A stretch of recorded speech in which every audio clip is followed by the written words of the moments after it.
personal opinion. Again, guys, this is not investment advice. Do your own due diligence. Anything, always my own personal opinions. So just kind of speak to your financial advisor. There's an appointment with me if you want to learn more and dig more deeper into about finances and stuff. That's what I love. You can go to junkagency.com, or description below will have that information. So that was first. Mutual funds are excessive. They're rip-off. That's all you had pretty much when they started, you know. 401ks came out. That's been their bread and butter. They make so much money in terms of 401ks because they're all mutual fund products. They're not index funds or ETFs per se. And then back in '98, and then that was it. And then obviously market crashed in 2000. That was brutal. I mean, Henry Blodgett, I was on Merrill, all that is touting all these stocks, and a lot of people got hurt. Even if you're diversified, you still got hurt. And that's one thing that first point I want to talk about. Crashes do happen. I experienced dot-com bubble in 2000. I experienced housing crisis in 07, and 22 was COVID. Who knows? Maybe next year there will be an AI bubble. It seems like everything's going crazy right now. The hysteria right now around AI kind of reminds me of 2000. I hate to say that. It's echoing very similar to that time, and I just want people to be concerned, to be safe about their portfolios. So then people got smart and said, hey, you know what? You know, it's crazy because the fact that only 10% of money managers outperform the S&P 500. So these mutual fund managers are underperforming and charging you on average 2.81%, which is insane. S&P 500 has only averaged 8% in the last 20 years. So think about how much fees you're paying relative to absolute return, which is insane. I think that's terrible, and the public doesn't know about it. I'm adamant talking about this, and I think Wall Street's not happy about it. Not that I'm a big channel, but the more people know, they're going to get out of mutual funds because it's a terrible product. Then everyone starts switching, going to index funds. Frank Vogel's genius, Vanguard, RIP. Just get index funds. Management fees are going to be 10 basis points, 20 basis points, SPY, QQQ, IWM. Relatively inexpensive iShares or the SPYs and stuff like that, which there's a lot of different products out there. So that was good. Okay, that's really good. To do that, and I think that's a smart thing to do. I would get out of those, get into index funds, ETFs. I think that's a smart thing to do because fees are the most important thing in terms of one of the most important things for absolute return is fees. You rather pay 10 basis points, which is 0.1%, than paying 280 basis points. You have to take 10 instead of 280. It's like 28 times. So that's the thing is, if you're in a 401k, like a lot of you guys out there, you're stuck. There's nothing you can do about it. But there's something you can do about it is where I would only, my personal opinion, contribute to the amount where you get matched. And if you're not getting matched, do an IRA and buy an index fund through the IRA because you can write off, IRA, there is a tax deduction for that. Talk with your CPA or have consultation with myself to confirm that. But yeah, in most cases, you'll have a write-off to do that. But Roth IRAs are probably the best by far. I think taxes in the future are going to be much higher. You only pay after-tax dollars, and then you can do that.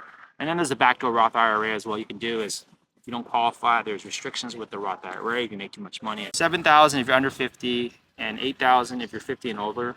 So 7,000 you can put aside in a Roth IRA. So that's the number one thing I would do, a Roth IRA. But there's some exclusions, obviously. And if you make too much money, it's 240,000. Married, MAGI 240, and if you're a single filer, it's 161. So if you make more than that here in LA and Silicon Valley, a lot of people are making more than 161. If you make under 161 or under 240, definitely do the Roth IRA. Different things you can go about it. You can go into the Fidelity or a Charles Schwab, which I love. I use them a lot. Charles Schwab swing account, do a Roth IRA account. Put yourself in an index fund, SPY. IVV, one of those low-cost ones. But the only downside about that, I would say, I'm telling people, is that you want to put yourself in an indexed annuity. The fees are very low, assuming like the expense ratios as well as with the index funds, which I strongly encourage. And you'll have the opportunity to get 5% crediting on your account. So if you do, $7,000, you get a $350 credit, and that'll help you. Things for 8 years, that will definitely help your portfolio get going. And you're in an index annuity, a lot of people don't know about them. People think variable annuities and index annuities are the same. When I started, variable annuities were like pushing by insurance agents, New York Life, and it was a terrible product. It was like life insurance. It was like a investment account that you can lose money, and then wrapper on top of that. So it was terrible, like 4% total fees maybe, I'm thinking. But now the index annuity, there's no really fees. You're just have to put your money aside. That's the downside of it. My people I speak, well, what's the downside? Yeah, you're gonna have to put your money there for 10 years. If it's a retirement account, who cares? It doesn't really matter. But it's in an index. They buy futures, institutional futures, S&P, commodities, bonds, and they rotate. Something that we can't even do as the market changes, recession, growth. So they keep on pivoting. And I have some really good indices that are averaging 17% in the last 20 years, actually. It's a really, really good. It's using AI, actually. Watson, actually, which is the OG AI with IBM. And, the great thing about that product, I would say, is that when the market does go down, it corrects or crashes, you're not going to experience any losses because it's an index crediting system. What that means is that if the market does well, it credits. If the market doesn't do well, it doesn't credit. So I'd say, okay, is the insurance company stupid and crazy where they're betting against you? Where they want the market to crash? No, they're going out and buying options on these indices on an institutional level, and it's very inexpensive when you're buying billions of dollars in option on these contracts. If they're 1 year or 2 year contract or leaps, and if they're in the money, they gets credited. If not, there's nothing. So that's pretty much how they're able to do this. I spoke with a lot of these people at these insurance companies. I said, "How is this possible?" In the beginning, and they said, "Yeah, we're not betting against our clients, and we just take their money and put them in a general fund, obviously, because we know in 10 years that we have to give all their money back. Now, you can pull your money out 5% every single year without any penalty, or 10% if you want to pay additional fees upon that. That's most of the retirement accounts are not really. You're looking to put it away for a side, but think about not incurring any losses in a 20 or 30-year period. That's why you're going to have a much better performance alpha total return than just putting in an SPY index fund, because when the market draws down 22%, like I believe it did back in 2022, it's going to take you a year and a half, 2 years, which was lucky because of all the money printing that involved. Usually it takes like 4, 5, 6, 7 years to return from a real crash. So who knows? So I tell people get protection. And that's pretty much what I do, and that's what I love. And I love index annuities. That's kind of one thing I do if you're into a retirement account or 401k rollover. But if you're in your retirement account, there's nothing you can really do. You're staying there. But you do the Roth. If you can't qualify for the Roth, there's an IUL. This is another thing that people don't understand. Dinner and drinks with my friend, and he kind of explained it to him. He's like, "Oh my God, this is something that's great." And everybody's such a nerd. He's all about numbers, these agents. And he ended up getting a policy because I showed him everything, showed him all the data. So pretty much what the index new, it's kind of a Roth IRA on steroids. Can't lose money in this product, obviously. It's based on an index. Institutional index is averaging about, which is in 20 years, over 14%, which is phenomenal because it's incurring any losses with the participation and the index and those things. And then, so it's called infinite banking. Be your own bank. Maybe this should be another video I should make. I just want to make a long video here. Maybe I'll make a more specialized video with slides and all that kind of stuff. But it's pretty much putting your money in. Let's just say your premium is $1,000 a month. You're putting some of that money, like let's just say $300 of that's going into cost of insurance for a permanent life insurance cash value, and the $700 obviously going into an index fund crediting system that credits every single year if the market does well. Like I mentioned, around 14%. That's the returns based upon the one I love and choose. And that grows. After 2 or 3 years, you have cash value. It continues to grow. You might want to do it for 20 years, and at 20 years, you're going to have this cash value. This is going to be a line of credit. It's not a loan because loans have to be paid back. This is going to be a line of credit, actually. Security-based line of credit. It's like if you had a Charles Schwab or Interactive Brokers account, and that's how Elon Musk became wealthy. He had all these shares of Tesla, never sold a share. That's why he's wealthy. And then until he had to, because with Twitter, he's borrowing money from Morgan Stanley and JP Morgan. He's borrowing money hedge against his position. And they have used the mortgage as collateral. So your stock is continuing to appreciate, even though you have a line of credit outstanding. Same thing in the index universal life policy. You have value, and you're borrowing against your value, and that value is still appreciating every single day, every year. And it's the same concept. You're not selling any of your value. Now, the line of credit is on the side, and when you do pass away, there's a death benefit. that will be collateralized by that. So that's a collateralized by the death benefit. So another thing a lot of television retiring people work with a lot of teachers, and one is if you get sick, injured, Alzheimer's, cancer, who knows? Things happen. I think 1 in 2 males will have cancer, 1 in 3 females. It's just insane in terms of what we eat today. If you get sick and you have a pension, or I'm trying to accrue funds for retirement, and then you can't retire, you're in a huge financial situation. And this is the living benefits. This is probably one of the most important thing about this product is living benefits. So what that means is that you have the life insurance benefit, you have the death benefit if you die, and then you have living benefits. So again, you get injured, cancer, stroke, nursing home, those kind of things. It'll pay out the policy prematurely, just pay out to you.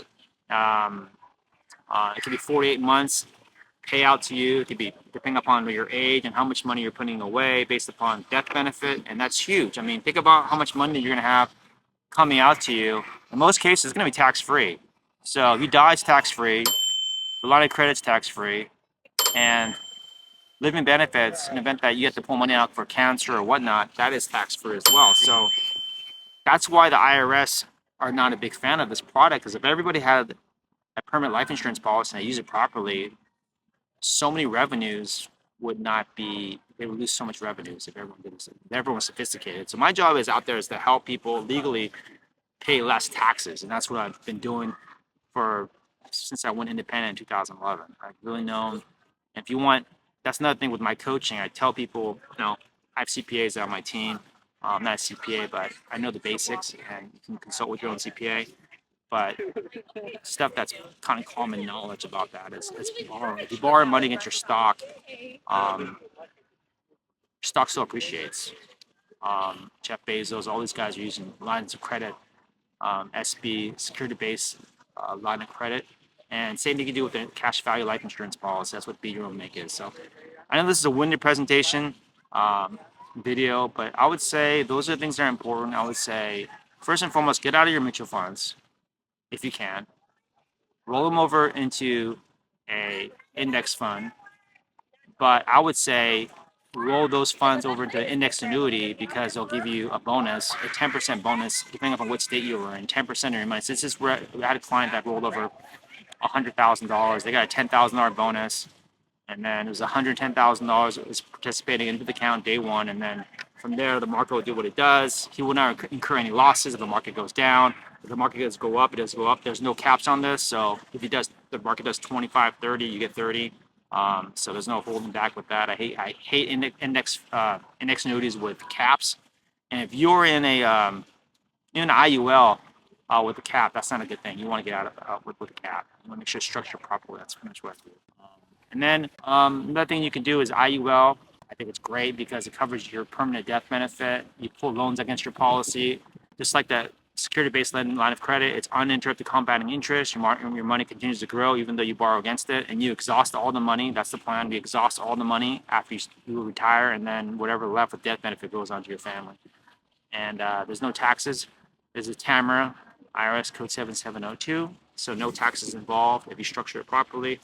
And that's pretty much what I do for my clients. But yeah, if you want to save money on your taxes, you want alpha, because I'm always looking for alpha. My friends think I'm my wife, and I'm just always searching, scouring. I work with so many different insurance companies, financial institutions, and I'm just looking for alpha for my clients. And if there's something better, that's a great thing about me personally. I work for Merrill Lynch and these other firms are going to push the narrative, to push their products and all that. And all these banks are in trouble, not disclosing fees, ripping clients off. So, I mean, not everyone's bad, but it's true with Wall Street. That's why I went independent, and I'm kind of just doing my thing. And I'm my own boss, and I can kind of do what's best for the client. I just enjoy it. So, guys, if you want to have a consultation with me, do me a huge favor. You can go to jungagency.com, or you can, below in the description, I'll have a couple of different links where you can actually schedule a call with me for life insurance or retirement planning or estate planning. Let me know, guys. I'll do a little bit more videos, maybe IUL or index annuity, a separate one. I have already a podcast already that you could see on that. But that's pretty much the gist of it, guys. This is what I love doing, and if you're interested, and schedule me a call. I'm always asking out. Comment below, guys. I know when I was a financial advisor, I used to demonize the insurance companies, how crappy they were ripping clients off. But I've been on both sides of the fence now. I could say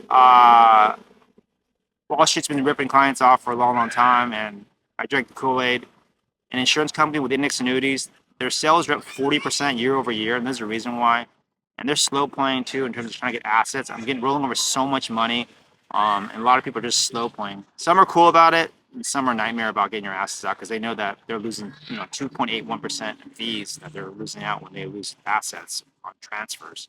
So definitely do yourself a favor, protect yourself. It doesn't cost you anything. The only thing that's going to cost you is time.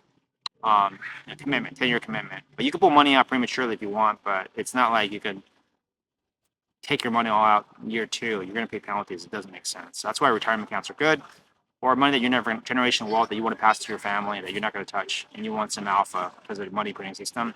And IUL too as well. Who is it good for? Who is it bad for? IULs are not good for somebody who is unhealthy.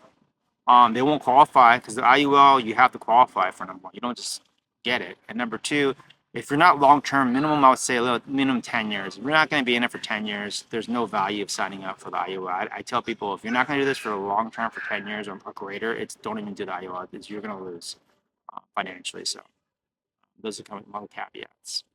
All right, guys. I'll see you on the next one. Do me a favor, like this video, share, and peace.